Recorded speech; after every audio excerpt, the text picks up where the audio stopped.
Magandang hapon mga kabay. So meron po akong estimate dito, approve. Ang papalitan nito mga kabay ay field coil. Ayan. So makita na circular po ito. Ang model nito mga kabay 4131. Ayan.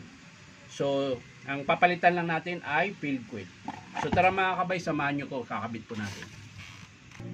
So ayan mga kabay, nakalas ko na po yung screw. Ayan, bubunutin na lang natin.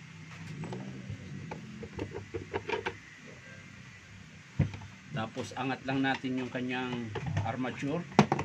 Ayan. Tapos baffle. Tapos luluwagan din natin yung dalawang screw na nasa loob. Para po mahugot natin yung field coil niya.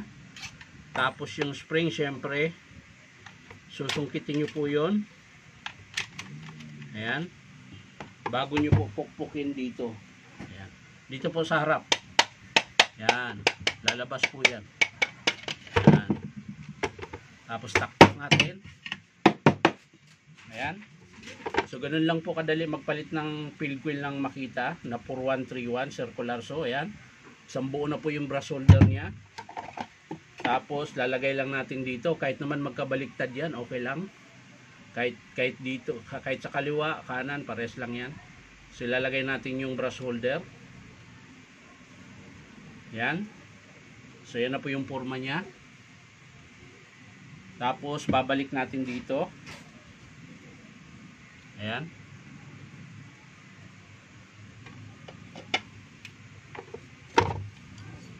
Ayan na po. Tapos tutulak lang siya natin. Ipapantay mo lang yung butas doon po sa pagkakabitan ng screw. Ayan. Pag matigas, papaluin nyo naman dito sa puwet. Ayan. Pero dahan-dahan lang. Ayan. Pag matigas pa rin, ibig sabihin hindi pantay. Papaluin nyo dito. Ayan. Para magpantay. Ayan. Pumasok na. Ayan. Tapos, babalik natin yung spring na tinanggal natin. Yung humahawak sa brush holder. Ayan. Gamit ka lang ng Phillips screw tsaka flat screw. Para po maibalik mo yung spring.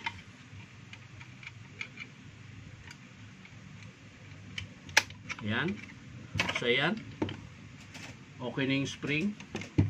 So, kakabit na natin yung dalawang screw na tinanggal natin kanina. Ayan. Tapos, higpitan natin. Ayan. Siguraduhin lang natin na mahigpit.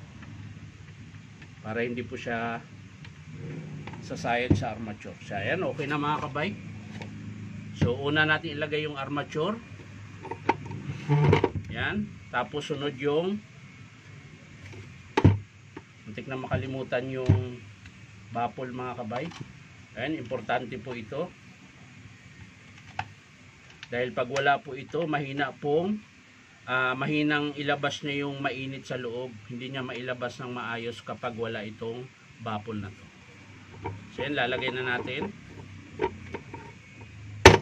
Yan. Tapos yung apat na screw. Sa mga gusto magpa-repair mga kabay, punta lang po kayo dito sa Powerman Hardware 530 T. Alonso, Santa Cruz, Manila.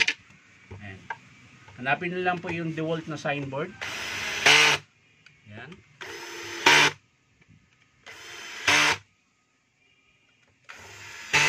Tapos yung takip. Takip po dito sa wiring nya. At syempre yung kanyang screw.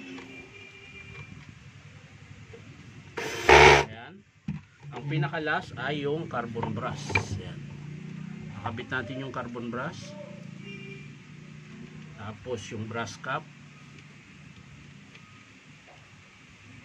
Ikot nyo lang. Ayan. Kapag hindi pantay mga kabay, atras mo lang yung brass holder. Ayan. Ayan. Pag matigas po mga kabay, huwag pilitin dahil masisira lang po yung brush holder.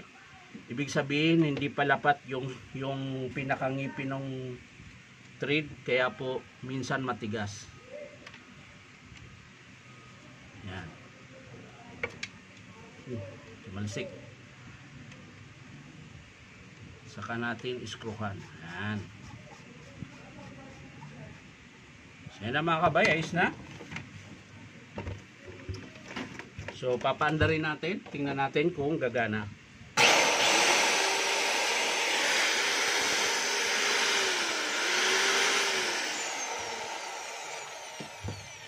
So yan lang po yung pinalitan natin dito sa 4131 circular so ng Makita. So maraming salamat mga kabay sa panunood.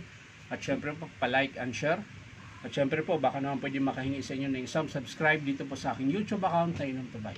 So maraming salamat ulit. Bye bye.